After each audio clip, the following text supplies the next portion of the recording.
Como la herencia de mi abuela me convirtió en el enemigo público de mis propios padres. Nunca pedí un solo centavo. Si hoy mismo alguien tocara a mi puerta, me pusiera un bolígrafo en la mano y me diera a elegir entre todo el patrimonio que ahora descansa a mi nombre o tener a mi abuela de vuelta, sentada en su vieja mecedora de mimbre, bebiendo su café negro de las 5 de la tarde, firmaría la renuncia sin dudarlo una fracción de segundo. Renunciaría a las casas, a los locales, al dinero en el banco, a todo. Pero la vida real no funciona así. No hay magia, no hay tratos con el destino. Solo hay decisiones, consecuencias y la forma macabra en que el dinero es capaz de desnudar el alma de las personas, especialmente de aquellas que juraron amarte incondicionalmente desde el día en que naciste. Esta es la historia de cómo perdí a mis padres. No en un accidente de tránsito, no por una enfermedad terminal, sino porque el papel notariado de una anciana sacó a la luz la codicia, el egoísmo y la crueldad que ellos siempre habían escondido bajo la fachada impecable de una familia perfecta. Quiero contarles esto con lujo de detalles, sin adornos y sin palabras complicadas, porque necesito que entiendan el infierno que caminé, paso a paso, dentro de las paredes de la casa donde crecí. Para entender la magnitud de lo que pasó, primero tienen que entender cómo era la dinámica en mi casa. Desde que tengo memoria, mi hogar fue un teatro. Mi padre era un hombre de negocios completamente frustrado. Era de esos tipos que siempre hablaban en voz alta por teléfono, usando palabras como inversión, capital, expansión, pero que en el fondo no sabía hacer nada bien. Siempre estaba al borde de dar el gran salto, de cerrar ese negocio maestro que nos haría millonarios a todos.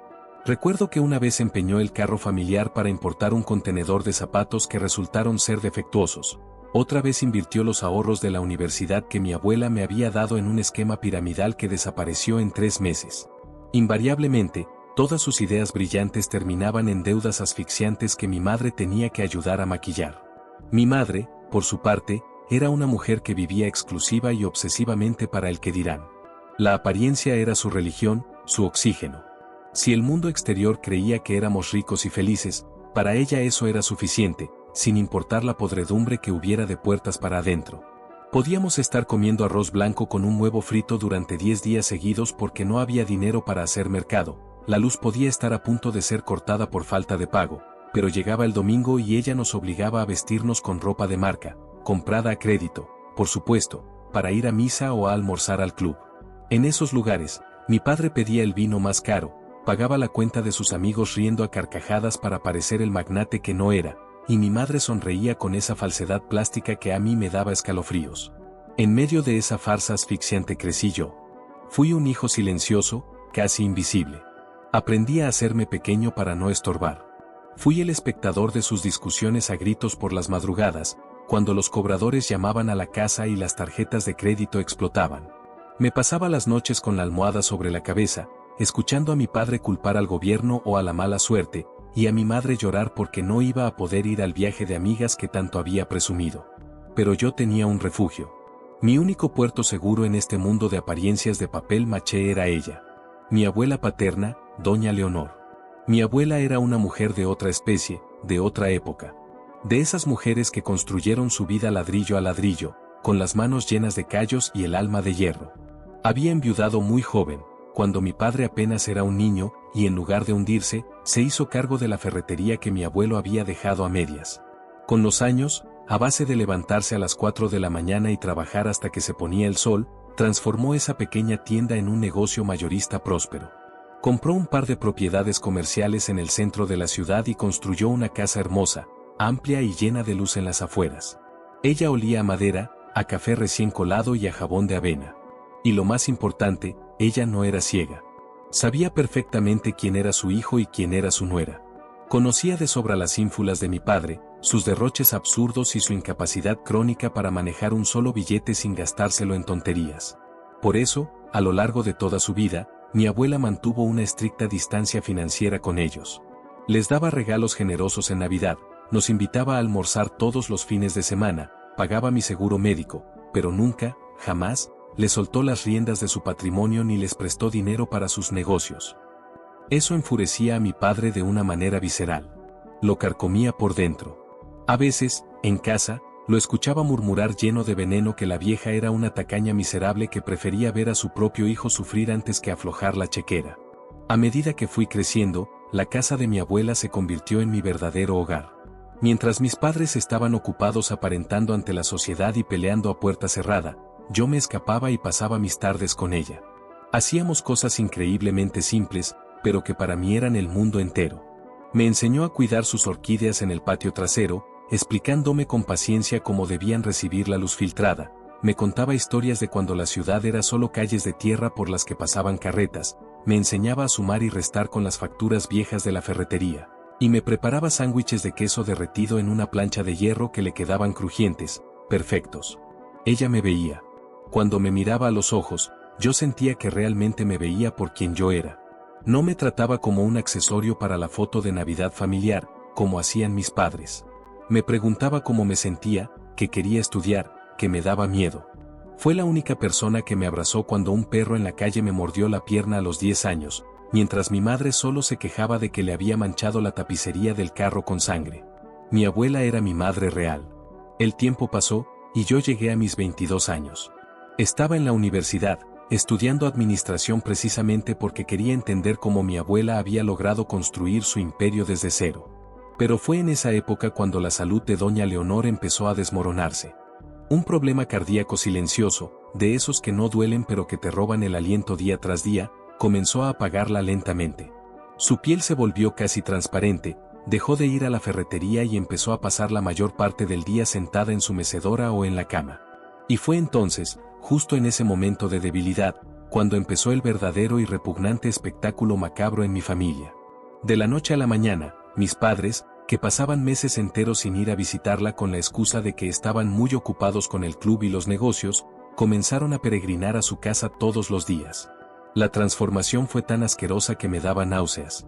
Mi madre empezó a cocinarle unas sopas desabridas y se las llevaba en envases plásticos, sentándose al borde de su cama a acariciarle el pelo, fingiendo una devoción de hija ejemplar que nunca en su vida había sentido.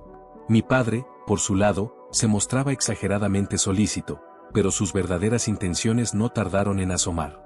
Empezó a hurgar en los cajones de la casa con la excusa de buscar documentos médicos y organizar el papeleo por si pasaba alguna emergencia. Una tarde de martes, llegué a la casa de mi abuela sin avisar.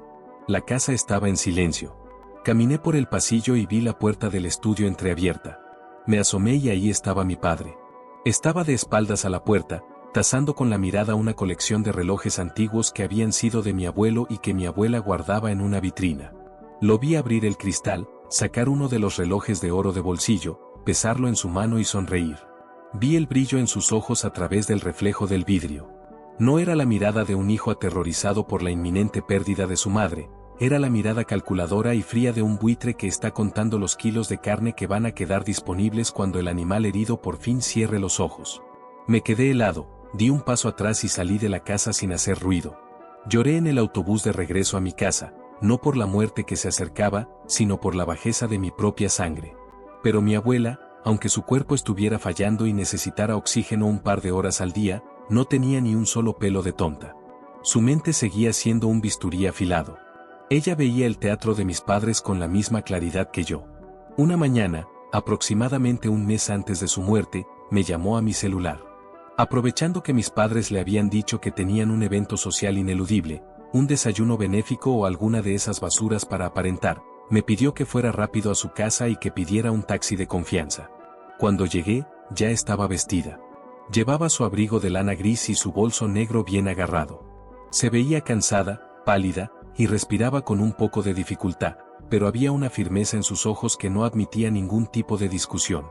«Vamos a dar un paseo, muchacho», me dijo, apoyándose pesadamente en mi brazo. Pensé que quería ir a un parque, o tal vez ver la ferretería una vez más. Pero no. Le indicó al taxista que nos llevara directo al centro de la ciudad, a una calle estrecha llena de oficinas de abogados. Nos detuvimos frente a la notaría de don Arturo, un abogado viejo, severo y honesto que había sido amigo de mi abuelo y que manejaba todos los asuntos legales de mi abuela desde hacía décadas. Entramos despacio. La secretaria la saludó con inmenso respeto y nos hizo pasar de inmediato.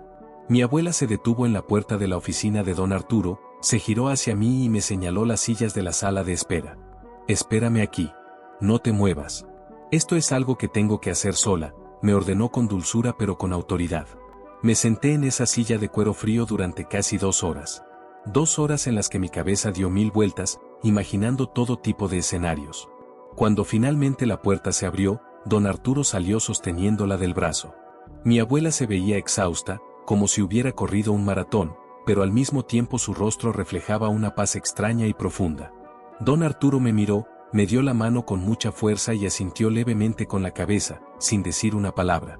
En el taxi de regreso a su casa, el silencio era denso. Yo no me atrevía a preguntar nada. A mitad de camino, ella soltó su bolso, buscó mi mano y la apretó. Sus dedos estaban muy fríos, casi helados, pero su agarre era sorpresivamente fuerte. Giró el rostro lentamente para mirarme, con los ojos llenos de una tristeza lúcida.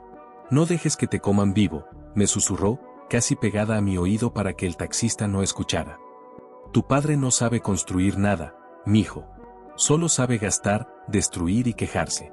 Y tu madre no sabe amar, ella solo sabe poseer cosas. Te estoy dejando un escudo. Va a ser pesado, te va a doler cargarlo, pero te juro que es la única forma de salvarte. Prométeme que no lo vas a soltar. Prométemelo». «Te lo prometo, abuela», le respondí con un nudo en la garganta, sintiendo que las lágrimas me quemaban los ojos, sin entender todavía la magnitud sísmica de lo que me estaba pidiendo. No entendí el peso de esas palabras hasta exactamente 3 meses y 14 días después, cuando su corazón, agotado de tanto latir por los demás, finalmente se detuvo una madrugada de martes, en su propia cama, mientras dormía. La llamada del hospital llegó a las 3 de la mañana. Yo me derrumbé en el pasillo de mi casa, sintiendo que me habían arrancado los pulmones. Me quedé en el suelo llorando como un niño chiquito. Mis padres, en cambio, entraron en un modo de operación que me asqueó.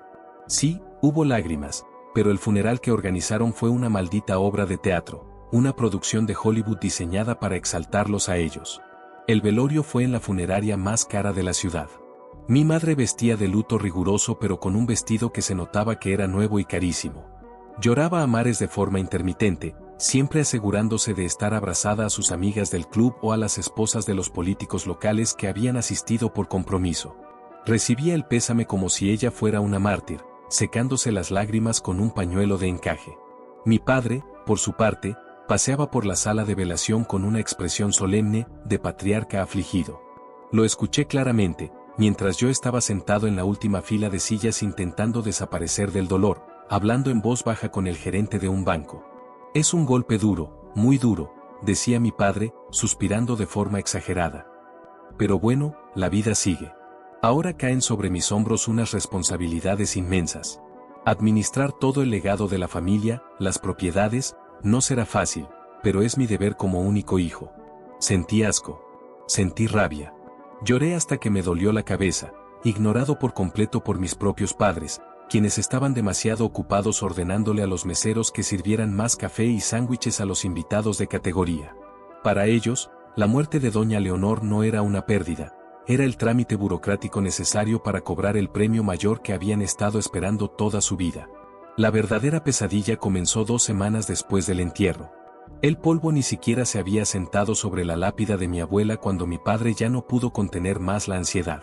Había estado llamando a la oficina de don Arturo todos los días, exigiendo la lectura del testamento. Finalmente, el notario fijó una fecha. Nos citaron un jueves a las 10 de la mañana. Mis padres se levantaron temprano ese día. El ambiente en la casa era eléctrico, festivo. Mi madre se maquilló con especial esmero y se puso joyas. Mi padre se enfundó en su mejor traje italiano, ese que solo usaba para pedir créditos en los bancos. Irradiaban esa energía arrogante de quien tiene el boleto ganador de la lotería en el bolsillo y va de camino a cobrarlo. Me dijeron que me vistiera bien y que los acompañara. Yo fui arrastrando los pies. Todavía estaba inmerso en un luto profundo, sin apetito, sin ganas de hablar. Sentía que toda esta prisa era una profanación asquerosa a la memoria de mi abuela. Llegamos a la notaría. Nos hicieron pasar a la oficina principal. Nos sentamos en las sillas pesadas de cuero negro frente al escritorio inmenso de don Arturo. El aire acondicionado estaba encendido a máxima potencia y la sala estaba helada. Don Arturo nos miró uno por encima de sus gafas de media luna. Su rostro era una máscara de piedra. No había simpatía, solo el cumplimiento estricto del deber. Tomó un sobremanila grueso y rompió el sello de cera roja frente a nosotros. Extrajo un documento de varias páginas, se aclaró la garganta y empezó a leer.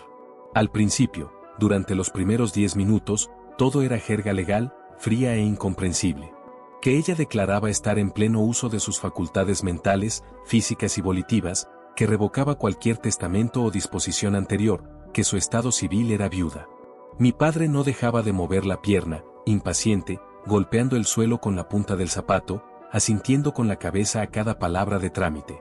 Mi madre se alisaba la falda, con una sonrisita expectante pintada en la cara. Y entonces, la voz del notario cambió de tono.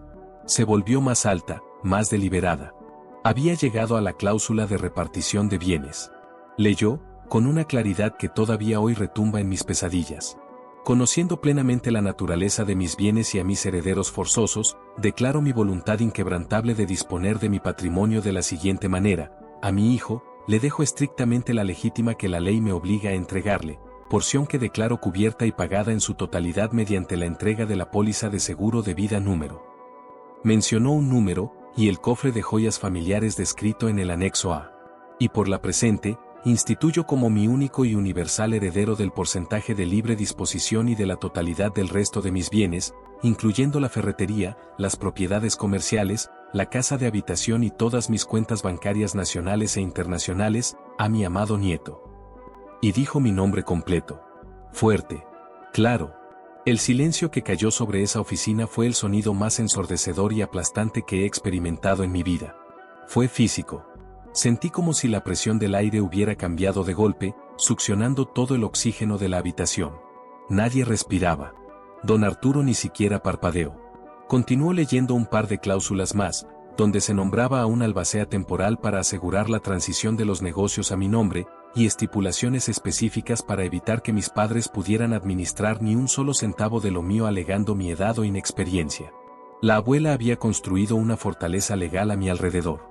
Cuando el notario terminó y cerró la carpeta de cuero con un golpe seco, mi padre fue el primero en reaccionar.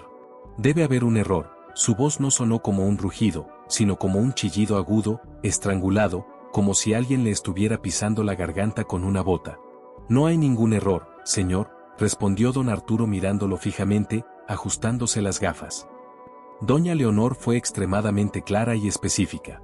Tuvimos varias reuniones extensas para redactar este documento y nos aseguramos de que cada punto estuviera blindado legalmente de acuerdo a la ley vigente. Mi madre giró el cuello lentamente hacia mí, con un movimiento casi robótico. Su rostro había perdido todo el color, parecía un cadáver.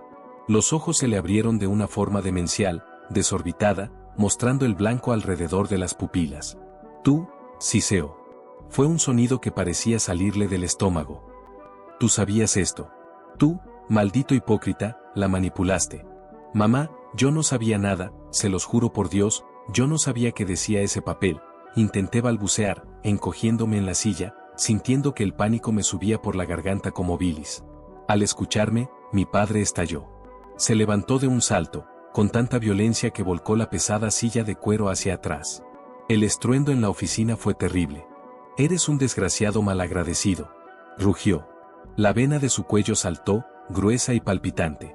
Su cara estaba roja, sudando a mares, con la mandíbula apretada hasta que los dientes le rechinaron. Esa vieja infeliz estaba loca, estaba senil. Y tú, sanguijuela, le comiste la cabeza todos estos años. Fingiendo ser el nietito perfecto, yéndole a llorar mientras nosotros nos partíamos el lomo por esta familia.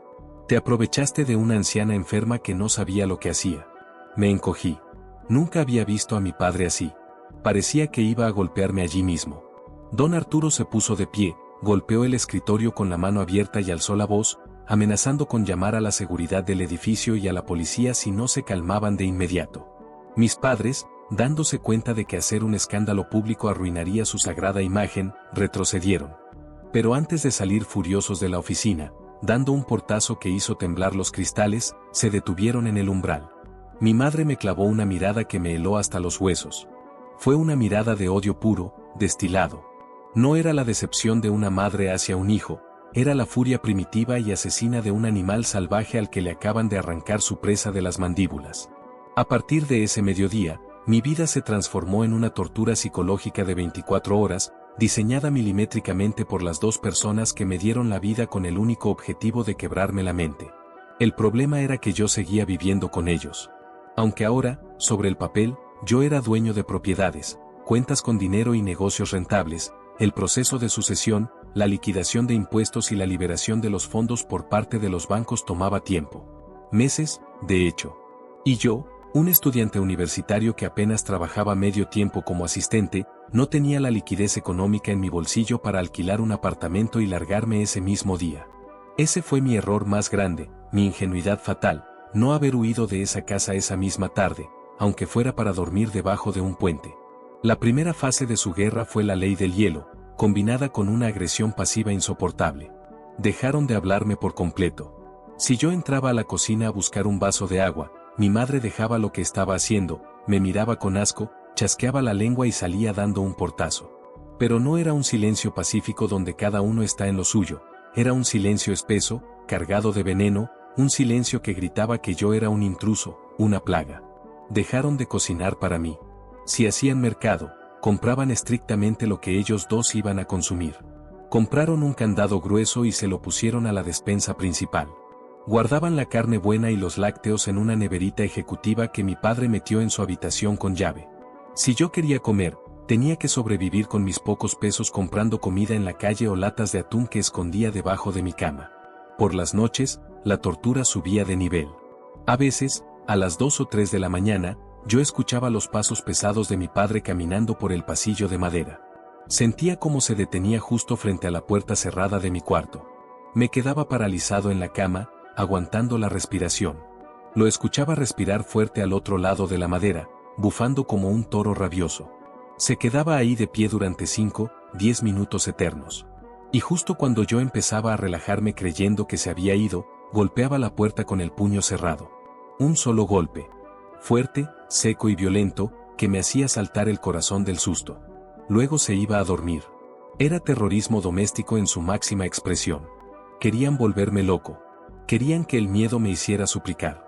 Luego empezó la segunda fase, la campaña de aniquilación de mi reputación. Mi madre, que era una experta tejedora de redes de chismes en su círculo social, se dedicó en cuerpo y alma a destruirme públicamente. Pasaba horas pegada al teléfono, llamando a cada miembro de la familia extendida, a las tías lejanas, a los vecinos del barrio, a los miembros del club. Lloraba con una actuación digna de un premio, diciendo que yo, su propio hijo, la había traicionado. Contaba una historia retorcida donde yo había secuestrado emocionalmente a mi abuela en sus últimos meses de vida, aprovechándome de su demencia. Llegó a insinuar que yo le había negado sus medicamentos para el corazón para acelerar su muerte, y que en complicidad con el notario habíamos falsificado las firmas. La mentira se esparció como pólvora. Empecé a recibir mensajes de texto de tíos y primos mayores con los que apenas cruzaba palabra en Navidad. Me llamaban parásito, Judas, basura humana, ladrón de ancianas. Me decían que iba a arder en el infierno por dejar a mis padres en la ruina. Cuando iba al pequeño supermercado del barrio, los vecinos cuchicheaban a mis espaldas y me miraban con un desprecio abierto. Mi madre había logrado pintar el cuadro perfecto, mis padres eran los nobles mártires trabajadores, y yo era el hijo sociópata y monstruoso que los había apuñalado por la espalda. Yo me sentía completamente aislado del mundo. Empecé a sufrir ataques de ansiedad casi a diario. Me encerraba en el baño de la universidad, encogido en el suelo de baldosas, llorando y apretándome el pecho porque sentía literalmente que los pulmones se me cerraban y no podía respirar. Cada vez que, en mi desesperación, intentaba hablar con ellos en la casa para ofrecerles un acuerdo, la respuesta era de una violencia verbal devastadora. Yo estaba dispuesto a ceder, quería mi paz. Quería decirles, tomen, administremos los negocios juntos, les doy la mitad de las ganancias líquidas de la ferretería, les compro un apartamento, pero por favor, dejen de odiarme. Una noche los enfrenté en la sala. Con lágrimas en los ojos, les ofrecí cederles el control de casi todas las cuentas bancarias y firmábamos un acuerdo de paz. Mi padre me agarró por el cuello de la camisa y me acorraló contra la pared junto a la nevera. Olía a alcohol y a rabia vieja. Yo no quiero limosnas de un traidor de mierda, me escupió en la cara, salpicándome. No quiero que me des tu dinero.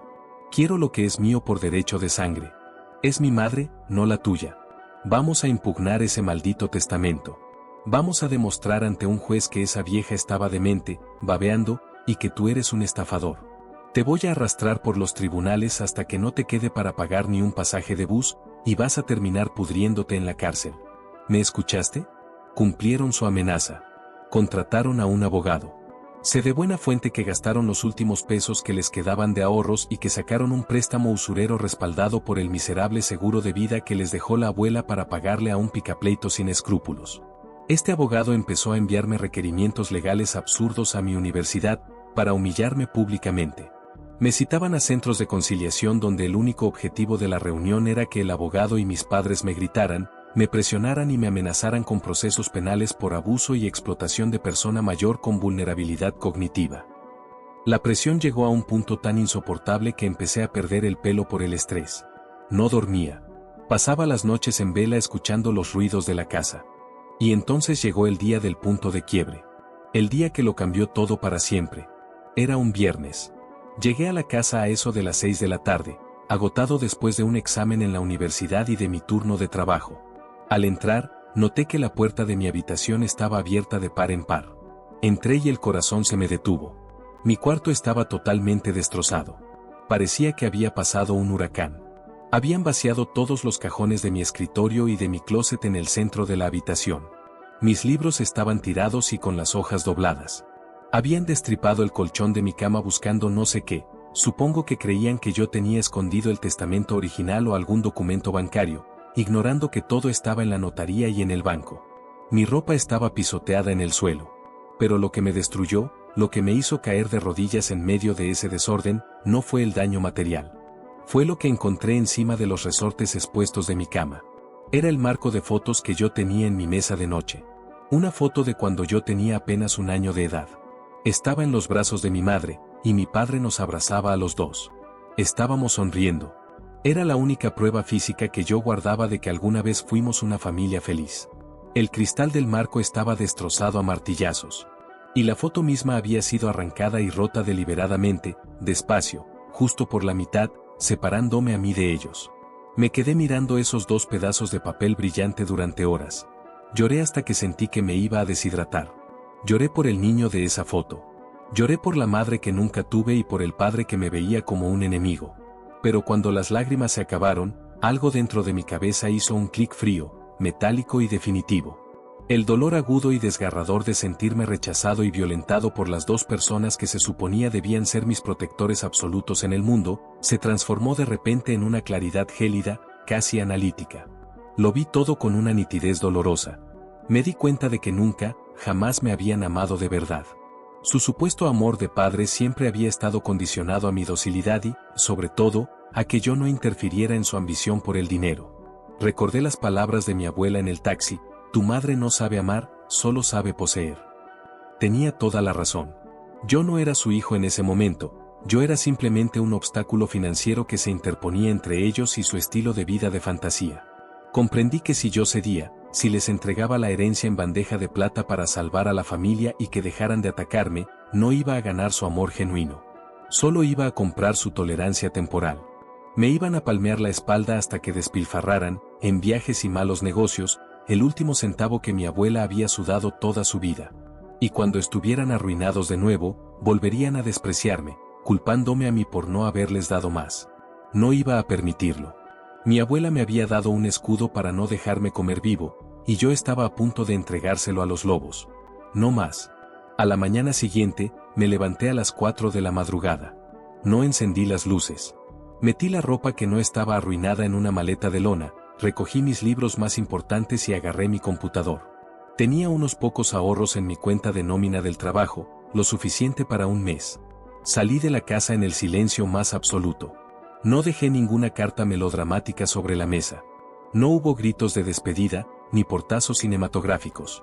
Simplemente abrí la puerta principal, salí a la calle fría de la madrugada, y la cerré detrás de mí para no volver a cruzarla nunca más. A las 8 de la mañana estaba en la puerta de la notaría esperando a don Arturo. Le conté todo. Le mostré las fotos de mi cuarto destrozado. El viejo notario, visiblemente enojado, hizo unas llamadas. Ese mismo día se liberaron unos fondos de emergencia estipulados en la sucesión para mi manutención y defensa legal. Por la tarde, alquilé una habitación minúscula con un colchón viejo en el otro extremo de la ciudad, cerca de la universidad. Fue la primera noche en meses que dormí sin miedo a que alguien abriera mi puerta. Ese fue el comienzo de un proceso legal que duró casi 2 años enteros. 2 años brutales, desgastantes y asquerosos.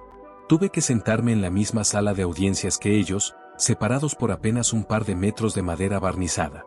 Tuve que escuchar a mi padre jurar sobre la Biblia ante un juez civil y mentir descaradamente. Lo escuché describir a mi abuela, la mujer más brillante que he conocido, como una anciana decrépita, babeante, que confundía los nombres y no sabía qué día era.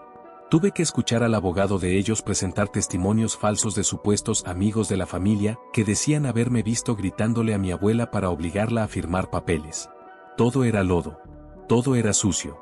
Pero don Arturo y el equipo de abogados que contratamos con el patrimonio de la sucesión habían hecho un trabajo magistral. Mi abuela, previendo exactamente esta carnicería, no solo había firmado el testamento. Meses antes de ir a la notaría, había visitado por su cuenta a 2 psiquiatras forenses distintos, en secreto. Teníamos las evaluaciones médicas completas que certificaban que su nivel cognitivo era el de una persona de 30 años. Y teníamos unas bajo la manga que el notario había guardado, un video. El día de la firma del testamento, don Arturo había grabado a mi abuela explicando a la cámara, con voz firme y clara, por qué desheredaba a su hijo. Cuando proyectaron ese video en el juzgado, y la voz de doña Leonor resonó en la sala diciendo: a mi hijo le dejo solo lo que la ley me obliga, porque su codicia destruirá todo lo que mi esposo y yo construimos con sangre, y porque mi nieto es la única persona en esta familia con un alma pura, vi a mi padre colapsar. Se hundió en la silla como si le hubieran disparado en el estómago. Se llevó las manos a la cara. Su abogado bajó la cabeza, sabiendo que habían perdido. El juez falló a mi favor en todas las instancias. Desestimó la demanda de mis padres por falta total de pruebas, ratificó la validez del testamento en su totalidad, y además, les impuso el pago de las costas procesales del juicio por haber litigado con evidente mala fe. Cuando se levantó la sesión, esperé a que la sala se vaciara un poco. Mi padre salió primero, caminando rápido, mirando al suelo. No se atrevió a cruzar miradas conmigo. Mi madre, en cambio, se detuvo en el pasillo. Se acercó a mí lentamente. Sus ojos estaban inyectados en sangre, el maquillaje se le había corrido en los bordes, y su rostro, antes siempre estirado y altivo, parecía haberse envejecido 10 años. Se veía dura, reseca, consumida por años de amargura y envidia. Se paró a 1 metro de mí. Para mí, estás muerto, me dijo, sin gritar, pero con una voz tan cargada de hielo y odio que todavía hoy me da escalofríos recordarla. No tienes madre. Disfruta tu maldito dinero sucio. Ojalá te atragantes con él. Ojalá te quedes solo para siempre. Se dio media vuelta y desapareció por el pasillo. No he vuelto a escuchar sus voces desde ese día. Han pasado 6 años. Sé, por chismes que me llegan a través de terceros que todavía me hablan, que perdieron la casa familiar. No pudieron pagar el préstamo usurero que sacaron para pagarle al abogado que los defendió en mi contra, y el banco los embargó. Tuvieron que vender el carro, los muebles caros, todo. Ahora viven en un apartamento pequeño de alquiler en un barrio de clase media-baja, el tipo de lugar que mi madre solía despreciar públicamente. Me cuentan que mi padre bebe demasiado, que no consigue trabajo fijo, y que pasa sus días culpando a la economía del país, a los políticos, a la suerte y a mí de todas sus desgracias. Nunca asumieron su responsabilidad. En su narrativa retorcida, ellos son las víctimas de un hijo malvado que les robó lo suyo. Hoy tengo 28 años. Me gradué con honores. Tomé las riendas de la ferretería y, aplicando lo que estudié y lo que mi abuela me enseñó, logré abrir 2 sucursales más. Administro los locales comerciales y vivo solo en la casa que mi abuela construyó. La restauré. Mantuve sus muebles de madera. Tengo estabilidad económica, mi futuro está asegurado, y aprendí a manejar la riqueza con la misma prudencia y respeto que ella me inculcó. A veces, en las tardes de domingo, me siento en su mecedora de mimbre. Me preparo una taza de café negro sin azúcar, exactamente como a ella le gustaba. Salgo al patio y me dedico a limpiar con un paño húmedo las hojas de las orquídeas que ahora cuido yo solo. Hay una paz enorme en esta casa. Nadie grita. Nadie pelea por deudas. Nadie finge ser lo que no es. Pero la paz tiene un precio. Y el mío fue altísimo. Las noches, especialmente en Navidad o en mi cumpleaños, siguen siendo jodidamente difíciles. El dinero de la abuela me dio libertad absoluta, me dio un escudo impenetrable contra la pobreza y me salvó de terminar arrastrado en la espiral de fracasos de mi padre. Pero al mismo tiempo, ese dinero me costó mis raíces. Me obligó a ver sin filtros a los monstruos reales que vivían bajo mi mismo techo, los monstruos que tenían mis mismos apellidos y mi misma sangre. Me dejó completamente huérfano teniendo a mis padres vivos. A veces me quedo mirando el techo en la oscuridad y me asalta la duda venenosa. Me pregunto si todo este infierno psicológico valió la pena. Me pregunto si la paz financiera y el éxito material logran compensar el saber, con certeza absoluta, que tus propios padres te odian profundamente y desean tu mal, simplemente porque elegiste no dejarte destruir para complacer su codicia. Y entonces pienso en ustedes, los que están leyendo esto y que quizás juzgan mi decisión de no ceder. Si estuvieras en mis zapatos, sentado frente a un notario, enfrentando a tu propia sangre transformada en una jauría de lobos rabiosos por culpa del dinero de un testamento, respóndeme con la verdad más cruda. ¿Habrías entregado la herencia, vaciando las cuentas y renunciando a tu futuro para comprar una paz familiar que sabías que era falsa y temporal? ¿O habrías soportado la destrucción total de tu núcleo familiar, aguantando el odio de tus padres, para honrar hasta las últimas consecuencias la voluntad de la única persona que realmente te amó en este mundo?